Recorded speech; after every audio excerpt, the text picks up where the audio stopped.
साले तो वही है ना जिसने रामायण के वीएफएक्स में कमियां निकाली थी। अब जब डूम्सडे का ट्रेलर आया है तो उसके वीएफएक्स पे बात नहीं कर रहा है, उसके वीएफएक्स की कमियां नहीं निकाल रहा है, क्योंकि तू तो हॉलीवुड का 14 है। ऐसे कई सारे कमेंट्स तुम्हें पूरे इंटरनेट पे दिख जाएंगे एंड लोग बोराए हुए हैं कि वो लोग कहाँ गए जो रामायण के ट्रेलर में वीएफएक्स की कमियां निकाल रहे थे। वो एवेंजर्स डूम्सडे के ट्रेलर में क्यों नहीं कमियां देख पा रहे हैं, क्यों उन्हें इनकंसिस्टेंसीज दिख नहीं रही है। और आज हम इसी सवाल का जवाब खोजने वाले हैं इस वीडियो में, जहां पर सबसे पहली बात तो ये आती है कि क्रिटिसिज्म होता क्या है। जहां पर जिस किसी को भी लगता है कि अभी तक मार्वल को कोई क्रिटिसाइज नहीं करता है फॉर दियर वीएफएक्स, तो ये बात तुम भूल ही जाओ। कई बार अनगिनत बार मार्वल को इस चीज के लिए बार बार बोला जाता है कि तुम्हारी वीएफएक्स कमजोर है, या फिर यहाँ पे इतना गंदा वीएफएक्स दिख रहा है। जैसे कि स्पाइडरमैन मूवी का एक सीन जहाँ पे फ्लैश थॉमसन दिख रहा होता है, वो इतना गंदा दिख रहा होता है एंड वो लोग उसे ऑस्कर के लिए यूज कर रहे होते हैं एंड उसको भाई देखकर ऐसा लगता है कि ये भाई एकदम ही ग्रीन स्क्रीन पे बना रखा है। वहीं पे थॉर लव एंड थंडर को तो कौन ही भूल सकता है, लिटरली भाई उसमें एक कटा हुआ मुंडी जैसा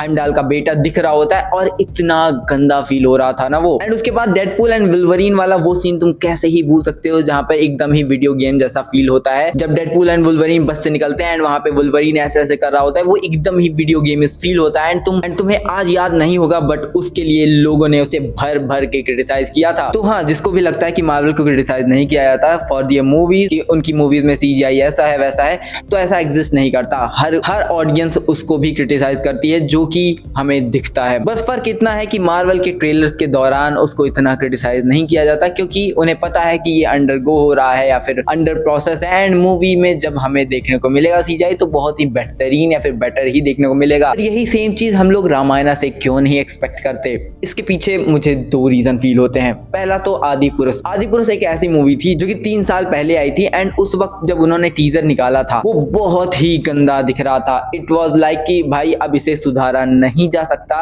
एंड उसके बाद भी उन्होंने 6 महीने 7 महीने एक्स्ट्रा टाइम लिया था, मूवी को डिले किया था एंड उसके बाद बोला था कि हम बहुत ही बेहतरीन कर देंगे, ऐसा कर देंगे वैसा कर देंगे, पर फिर भी ट्रेलर भी वैसा ही था एंड मूवी भी वैसी की वैसी ही थी। All excited, fingers crossed. Let's do it. और क्योंकि वो रामायण का मटेरियल था तो इसलिए लोगों के अंदर कंसर्न ज्यादा हो जाता है एंड लोग परेशान होते हैं कि कहीं ये दूसरी आदि पुरुष ना बना दें। वहीं पर जो मुझे दूसरा रीजन लगता है वो ये है कि लोगों की पर्सनल आस्थाएं जुड़ी हुई हैं इस मूवी से, जहां पर डूम्सडे को ट्रोल ना करने के पीछे भाई किसी का पर्सनल रीजन नहीं है, क्योंकि वो एक फिक्शनल कहानी है, वो एक कॉमिक बुक से उठाया हुआ कैरेक्टर, उसको कैसा भी तोड़ मरोड़ कर दिखाएं, उसको डार्क विटी दिखाना चाहें तो डार्क विटी दिखा सकते हैं, या फिर लाइट हार्टेड या फिर कलरफुल दिखाना चाहें तो वो लोग कलरफुल दिखा सकते हैं।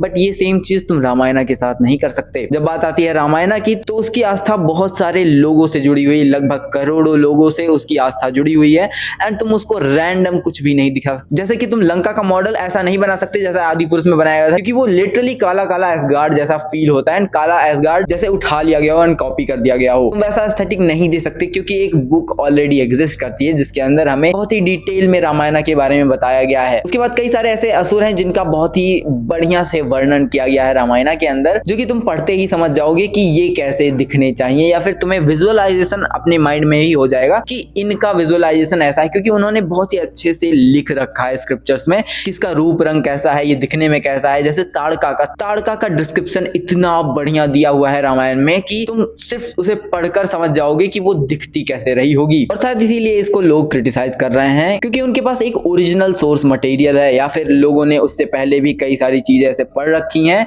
एंड उन्हें पता है कि ये चीज ऐसी दिखनी चाहिए थी बट वो ऐसी नहीं दिख रही है। वहीं पे डूम्सडे के साथ ऐसा कुछ नहीं है कि वो कैसा दिखना चाहिए कैसा नहीं दिखना चाहिए, इट्स ऑल ओके, जैसा वो दिखा देंगे हम देखने को तैयार हैं, बस दिखने में अच्छा होना चाहिए। पर क्या रामायण के विजुअल्स दिखने में अच्छे नहीं है? तो मैं ये तो नहीं कहूंगा कि रामायण के विजुअल्स दिखने में अच्छे नहीं है। रामायण के विजुअल्स काफी जगह पे बहुत ही सुंदर है, खास करके ऐरावत हाथी या फिर जटायु को जब दिखाया जाता है तो वो एकदम ही बढ़िया दिखता है। बट वहीं पे जब रावण का वो हाथ फैलाकर अपने लोगों को संबोधित यानी असुरों को संबोधित करने वाला सीन आता है तो जब फ्लैट डिस्प्ले पे तुम देखते हो तो तुम्हें डेप्थ फील नहीं हो पाती, और यही चीज प्रॉब्लम बन जाती है नॉर्मल ऑडियंस के लिए जो कि 3D में इस मूवी को नहीं देख रहे हैं या फिर ट्रेलर को नहीं देख रहे हैं, क्योंकि 3D में वो डेप्थ तुम्हें फील होता है। ये डेप्थ वाली जो गेम है ये हर जगह फील होती है। बट इंपॉर्टेंट क्वेश्चन ये है कि डूम्सडे के ट्रेलर में भी इनकंसिस्टेंसीज है, उसको बहुत ज्यादा डार्क कर दिया गया है एंड ये ऐसा फील होता है जैसे कि अभी आधा कुक किया हो और आधे पे ही इन्होंने ट्रेलर दिखा दिया। आई डोंट थिंक सो कि ऐसा कुछ है, उन्होंने आधा कुक किया है, उनका टोन ही ऐसा है। जहां तक रूसो ब्रदर्स को मैं जानता हूं, वो ऐसे ही टोन्स को यूज करते हैं। वो अपने कैरेक्टर्स में जान डालने के लिए उसे डार्क दिखाना पसंद करते हैं। वहीं पे इन्फिनिटी वॉर जैसी मूवीज उन्होंने ही बनाई है एंड उसमें बहुत सारे कलर्स डाले हुए हैं उन्होंने। बट तुम एंड गेम देखोगे, वो पूरी मूवी ऐसा फील होता है कि बहुत ज्यादा डार्क सा है। या फिर तुम विंटर सोल्जर देख लो या फिर सिविल वॉर देख लो, बहुत ही ज्यादा डार्क एंड ग्रिटी सा फील हो जाता है। Even civil war is one of my favourite work of Russo brothers, क्योंकि भाई मैं इन्फिनिटी वॉर से ऊपर रखता हूँ उस मूवी को। खैर, एवेंजर्स डूम्सडे को लोग क्रिटिसाइज करने के बजाय उसे अपने सर पे चढ़ा ले रहे हैं कि भाई टोबी मैगवायर आएगा, ये आएगा, वो आएगा, तो उसके साथ तुम्हारी नॉस्टैल्जिया जुड़ी है। अब यहाँ पे बहुत ही सिंपली मैं तुमको समझाना चाहूंगा, दो शब्द हैं, ठीक है, एक है आस्था और एक है नॉस्टैल्जिया। डूम्सडे के साथ लोगों की नॉस्टैल्जिया जुड़ी हुई है। टोबी मैगवायर आएगा या फिर एक्समैन के यूनिवर्स वाले आएंगे या फिर कोई और कैरेक्टर आएगा, उसके साथ उनका नॉस्टैल्जिया जुड़ा है। वो मरे, उसके साथ कैरेक्टर के साथ कुछ भी बुरा हो या फिर कैसा भी दिखा दें, सब मंजूर होगा, बस स्टोरी अच्छी होनी चाहिए। बट रामायण के साथ बहुत ही उल्टा पड़ जाता है, ठीक है। यहाँ पे हमें राम जी के कैरेक्टर के साथ इमोशंस चाहिए होते हैं, सीता जी के कैरेक्टर में वो कामनेस चाहिए होता है, वो ग्रेस चाहिए होता है। वहीं लक्ष्मण जी के कैरेक्टर में हमें एंगर दिखना चाहिए, दिखना ही चाहिए। वहीं पे रावण के अंदर हमें वो ईगो दिखनी ही दिखनी चाहिए। वहीं पे इसके जो कलर्स हैं या फिर वो ग्रीन फॉरेस्ट वाली चीजें हैं, वो भी बहुत ही बेटर फील होने चाहिए, जो कि कई लोगों को नहीं फील हुआ, इंक्लूडिंग मी। एंड मैं अभी भी रामायण के ट्रेलर में फॉरेस्ट वाले सीक्वेंसेस को नहीं सही बोलूंगा, मैं डिफेंड नहीं करूंगा। But on the other hand everybody knows कि भाई Avengers Doomsday is going to be peak peak peak, क्योंकि उसमें कैरेक्टर्स इंपॉर्टेंट होते हैं, ना कि विजुअल्स।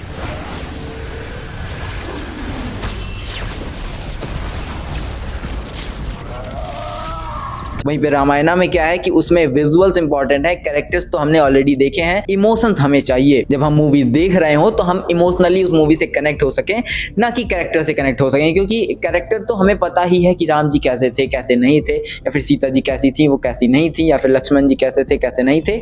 हमें उससे उतना फर्क नहीं पड़ेगा, हमें उस इमोशन से कनेक्ट करवा दो अपने डायलॉग्स के थ्रू, अपनी डिलीवरी के थ्रू, अपने विजुअल्स के थ्रू। और इसीलिए विजुअल्स इसके बहुत इंपॉर्टेंट हो रहे हैं, क्योंकि तुम ऑलरेडी अपनी चीजों को बहुत ही ज्यादा एडवर्टाइज कर रहे थे कि हमारे पास 4000 करोड़ का बजट है, हम वर्ल्ड लेवल पे जा रहे हैं, हम ऐसा करेंगे, हम वैसा करेंगे, हम डीनेग हैं, हम बेस्ट विजुअल कंपनी है इन दिस वर्ल्ड। जहां पर रामायण के ट्रेलर को तो लोग हर एक सेकंड पे, हर एक फ्रेम पे रोक रोक के देख देख के उसे क्रिटिसाइज कर रहे हैं। अरे यहाँ पे पत्ता गड़बड़ है, यहाँ पे कुंभकर्ण का पैर सही नहीं दिख रहा है, यहाँ पे जो बादल में तीर मार रहे हैं राम जी वो अच्छा नहीं दिख रहा है, या फिर वो राक्षस बहुत ही कार्टूनिश फील हो रहा है, एंड उसके साथ जो बैकग्राउंड में दिखाए गए राक्षस हैं वो भी अजीब से फील हो रहे हैं, या फिर वो गेम फील हो रहे हैं एंड इसको अच्छा सा इंडियन लुक नहीं दे पाए हैं। But on the other hand जहां पे डूम्सडे है, वहां पे लोगों को इतना क्रिटिसिज्म करते हुए तुम नहीं देखोगे, क्योंकि उन्हें वीएफएक्स की चिंता नहीं है। उन्हें पता है कि भाई ये लोग अच्छा डिलीवर करने वाले हैं, एंड मार्वल इस प्रोजेक्ट को लेकर फंबल नहीं कर सकता। भले ही मूवी की वाइब डार्क ग्रिटी हो जाए, बट वो वीएफएक्स में कमियां नहीं करेंगे।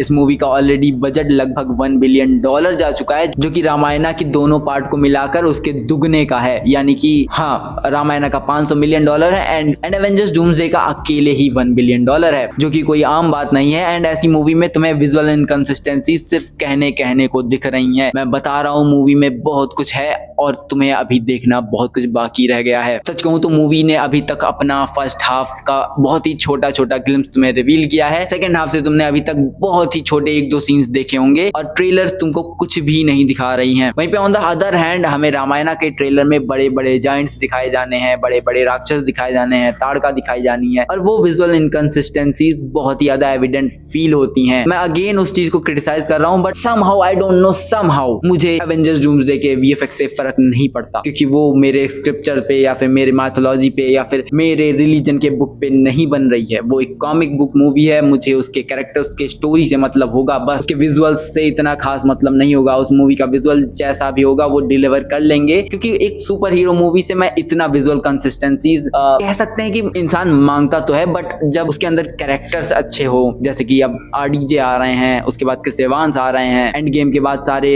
पुराने कुछ कैरेक्टर्स आ रहे हैं, वहीं पे डॉक्टर स्ट्रेंज आएंगे, वांडा आएगी, लोकी आएगा, एंड सो मेनी कैरेक्टर्स आएंगे, तो वहां पे हमें कैरेक्टर पे ध्यान देने का मन करता है, ना कि वीएफएक्स पे ध्यान देने का मन करता है। बट मूवी में वीएफएक्स होगा, ऐसा नहीं है कि वीएफएक्स नहीं होगा, क्योंकि पूरी की पूरी मूवी तो ग्रीन स्क्रीन पे ही बन रही है ना। बट चलो मान लेते हैं कि डूम्सडे के ट्रेलर में भी कमियां हैं, एंड अगर तुमने कोई कमी देखी है डूम्सडे के ट्रेलर में तो कमेंट करके जरूर बताना, क्योंकि मैं पर्सनली जानना चाहूंगा कि तुम्हें कहाँ कमियां दिखती हैं। बट रामायणा के केस में ऐसा है कि मैं उसे चाहता हूँ कि वो बेटर हो जाए। डूम्सडे के केस में ऐसा क्या है कि वो लोग जो दिखाएंगे हम देख लेंगे, बट रामायणा के साथ यही है कि मुझे वो जो राक्षस जिसके सर पे तिलक लगाया समहाउ, क्योंकि राक्षस तो पूजा पाठ करते नहीं है, तो उसके माथे पे तिलक लगा के उसे इंडियनाइज कैसे कर दिया, आई डोंट अंडरस्टैंड। चलो ठीक है, उसको और बेटर कर दो, उसके स्किन का टेक्सचर और बढ़िया कर दो, जैसा कि हल्का होता है। आई नो कि तुम्हारे पास इतना बजट नहीं है, तुम्हें बहुत सारे जानवर बनाने हैं, बहुत सारा सीजी करना है, वो ऐसा कर दो कि वो दिखने में बुरा ना फील हो, वो दिखने में गेम्स ना फील हो, तो लोग सिंपली सीजीआई वीएफएक्स को बुरा बोलना बंद कर देंगे। जहां पर कुछ